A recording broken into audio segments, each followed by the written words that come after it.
तो ट्रंप की कलेश नीति तो आपने देख ली। अब जरा ट्रंप के चाटुकार नोवेरो के लिए कुछ दिखाते हैं। भारत की उस स्ट्रैटेजी के बारे में बताते हैं जो ट्रंप से कह रही है कि इसमें तेरा घाटा, भारत का कुछ नहीं जाता। क्यों हम ऐसा कह रहे हैं, चलिए डिटेल आपको दे रहे हैं ग्राफिक्स के जरिए।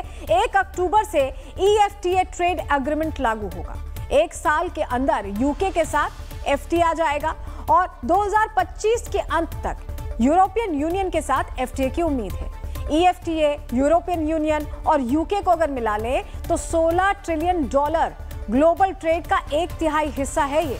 सोचिए हमारी प्लानिंग किस तरह से आगे बढ़ रही है भारत की। भारतीय एक्सपोर्टर्स को यूरोप और यूके में नए बाजार मिलेंगे, नए अवसर मिलेंगे। भारत पहले भी बड़ी चुनौतियों से उभरा है। सुधारों का एजेंडा मजबूत किया है भारत ने और भारत और मजबूत बनकर निकलेगा, क्योंकि हमारा एक्शन प्लान सिर्फ तैयारी नहीं हुआ है बल्कि उस पर काम भी शुरू हो चुका है। बड़ी मार्केट्स पर हमारी निगाहें हैं। भारत की इस तैयारी के बीच ट्रंप का ये टैरिफ बम कैसे खुद अमेरिका में फट सकता है, पूर्व केंद्रीय मंत्री MJ अकबर से सुनिए। Trump's tariffs seem at the moment an exercise in power, but in the very short run, they will weaken America. They will weaken America because this is a policy of overkill. This is also a policy which shows that President Trump does not believe in friends, he believes in dependents.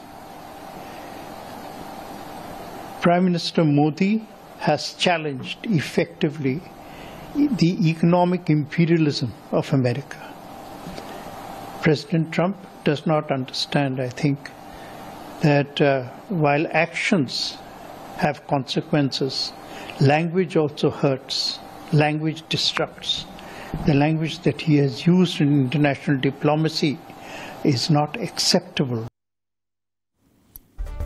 तो सिर्फ पूर्व केंद्रीय मंत्री नहीं बल्कि rice export federation के vice president देव गर्ग भी बता रहे हैं कि इस टैरिफ का असर भारतीयों पर नहीं बल्कि खुद अमेरिकियों पर होगा। उन्हें भी सुनिए।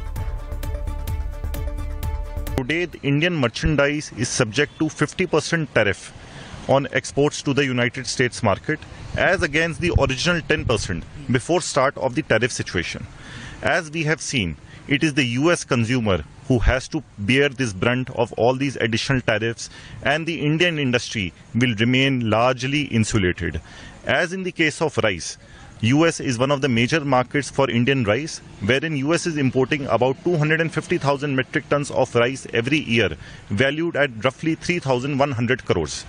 As we have seen, a 10-pound bag of basmati rice, which was previously being sold at $17 per bag, has now increased to $20 per bag. There is largely a tendency amongst distributors to jack up prices whenever such situation arises, in spite of availability of sufficient stocks. तो विशेषज्ञों का मानना है कि tariff का खेल Trump पर उल्टा पड़ेगा। अर्थशास्त्रियों का भी यही मानना है, लेकिन विपक्षी पार्टियों को अभी भी ट्रंप की बातों पर ज्यादा विश्वास है। उन्हें शायद भारत की शक्ति, भारत के लोगों की क्षमता से ज्यादा एक बड़बोले नेता पर ज्यादा यकीन। बयान सुनिए। अमेरिका से आने वाली सारी इंपोर्ट्स के ऊपर आप 50% लगा दीजिए। हिम्मत करिए, हिम्मत करके दिखाइए, पूरा देश आपके साथ खड़ा होगा। लेकिन अगर आप नहीं कर सकते, कम से कम तुरंत प्रभाव से कपास वाले किसानों को तो बचाइए। एकदम ये सब कुछ हुआ है तो इसका असर बहुत ज़्यादा भयावह है। मेरे यहाँ तो कम से कम 1.5 लाख लोग सीधे इससे प्रभावित हो गए, क्योंकि वुडन हैंडीक्राफ्ट, आयरन हैंडीक्राफ्ट का यहाँ से काम है और सारा अमेरिका जाता था। केंद्र सरकार को अब वहाँ पे लगातार वो दबाव बना रहे हैं कि हमें 20% की वो दो। कुछ लोगों के कंटेनर्स बीच में फंसे हुए हैं, तो केंद्र सरकार को इसमें तुरंत सहायता देनी चाहिए। कांग्रेस पार्टी तो ट्रंप की बताई कहानी ही रट रही है, लेकिन समाजवादी पार्टी के सांसद अवधेश प्रसाद ट्रंप से गुस्से में नजर आ रहे हैं। कहा है कि पूरी तरह से अमेरिका का बॉयकॉट करना होगा। उन्हें भी सुन लीजिए। इसका एक ही तरीका है, अमेरिका को रास्ते पर लाने का और अमेरिका को ईंट का जवाब पत्थर से देने का। कि हमारे देश में अमेरिकी जो प्रोडक्ट हैं हमारे देश में आते हैं, हम उसका पूरी तरह से बहिष्कार कर दें।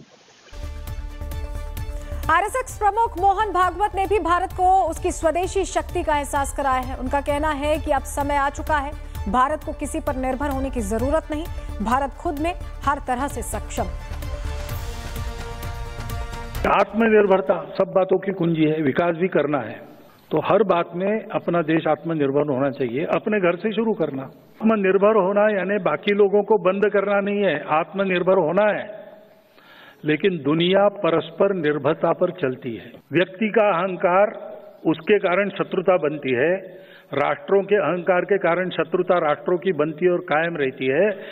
उस अहंकार के परे हिंदुस्तान है, लेकिन व्यक्ति जीवन से लेकर तो पर्यावरण तक सारी बातों में कैसा रास्ता हो, ये दिखाने के लिए भारत के समाज को अपना उदाहरण पेश करना पड़ेगा। अब ये सब देखने के बाद जाहिर है कि ट्रंप का गुस्सा नोवेरो पर जरूर उतरा होगा और शायद यही वजह है कि अब नोवेरो की बौखलाहट भी सामने आ रही है। इस तरफ भारत संयम से काम ले रहा है। आप देख रहे हैं टैरिफ बम का जवाब स्वदेशी ब्रह्मोस से दिया जा रहा है।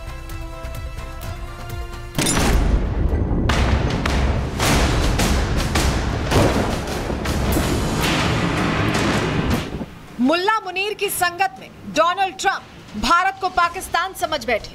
उन्हें लगा कि टैरिफ लगाकर भारत को झुका लेंगे, प्रधानमंत्री नरेंद्र मोदी को बैकफुट पर ला देंगे। लेकिन वो शायद फैक्ट्स की दुनिया से थोड़ा दूर हैं, वरना वो ये जरूर जानते कि भारत दुनिया की चौथी सबसे बड़ी अर्थव्यवस्था है, सबसे बड़ा लोकतंत्र है, सबसे बड़ा बाजार है। ट्रंप के टैरिफ बम का जवाब भारत ने स्वदेशी मिसाइल से दिया है। पीएम मोदी ने मेड इन इंडिया का अगला गियर लगा दिया है और टैरिफ रूपी आपदा को अवसर में बदल दिया है। ये make in India, make for the world हमारे उस लक्ष्य की तरफ एक बड़ी छलांग है।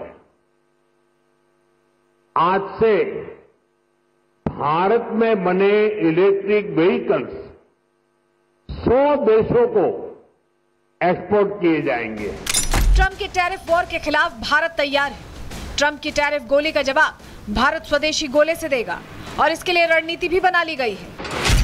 कॉमर्स मिनिस्ट्री की मीटिंग में तय हुआ है निर्यात डाइवर्सिफिकेशन और नए बाजार खोलने की तैयारी, टेक्सटाइल एक्सपोर्ट पर टैरिफ असर घटाने की रणनीति, भारत को विश्वसनीय सप्लायर बनाना, जीएसटी ओवरहॉल से घरेलू खपत बढ़ेगी। जो 50% टैरिफ है उसका कुछ इंडस्ट्रीज पे तो इम्पैक्ट होगा, वो बातचीत चल भी रही है। एपरल्स हैं, मरीन इंडस्ट्री है, जेम्स एंड ज्वेलरी है। बट हैविंग सेड दिस, जो कंट्री है अभी, जो हमारे जो मैक्रो इकोनॉमिक पैरामीटर्स हैं वो काफ़ी स्ट्रॉन्ग हैं। हमारा अभी भी हम highest the growth rate is the highest amongst many other countries, so we continue to remain on that path. There is ease of doing business और decriminalization की तरफ गवर्नमेंट बहुत काम कर रही है। काफ़ी सारी कमिटीज़ बनी हैं जो कि कैबिनेट सेक्रेटरी स्टेट गवर्नमेंट्स के साथ जो है वो उनके साथ काम कर रहे हैं कि स्टेट गवर्नमेंट पे जो है ईज ऑफ डूइंग बिजनेस का काम आगे बढ़े। एक तरफ भारत टैरिफ से निपटने के लिए इंटरनल तैयारियां कर रहा है, तो दूसरी तरफ भारत ने ट्रंप टैरिफ के जवाब में अपने बाजार का मुख मोड़ दिया है। भारत इस वक्त 40 देशों से संपर्क में है। झींगा, लेदर जैसे सेक्टर्स को नए देशों में बाजार मिलेगा। लेदर शू एक्सपोर्ट इंग्लैंड, फ्रांस, जर्मनी में बढ़ाया जाएगा। जेम्स और ज्वेलरी हांगकांग, यूएई और बेल्जियम की मार्केट पर नजर होगी। अफ्रीका और लैटिन अमेरिका पर भी फोकस होगा। स्वदेशी मोर्चे से जवाबी कार्रवाई हुई तो बाबा रामदेव भी उतर आए। उनका कहना है कि ये टैरिफ भारत के लिए आपदा में अवसर की तरह है। भारत में बहुत प्रतिभाएं हैं। भारत ऑटोमोबाइल से लेकर मैन्युफैक्चरिंग और टेक्नोलॉजी के मामले में ग्लोबल लीडर क्यों नहीं बन सकता।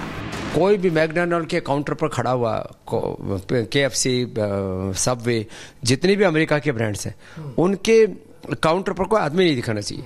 एप्पल के शोरूम पर कोई आदमी नहीं दिखाना चाहिए। सब लोगों को अमेरिकन कंपनियों का बाइकाट करना पड़ेगा। जब ऐसा बाइकाट शुरू हो जाएगा ना, तो खुद अमेरिका में ट्रंप पर इतना प्रेशर आ जाएगा। अभी भी वहाँ बहुसंख्यक लोग, शायद 50% से ज्यादा लोग तो अब उसके विरोध में आकर के खड़े हो गए।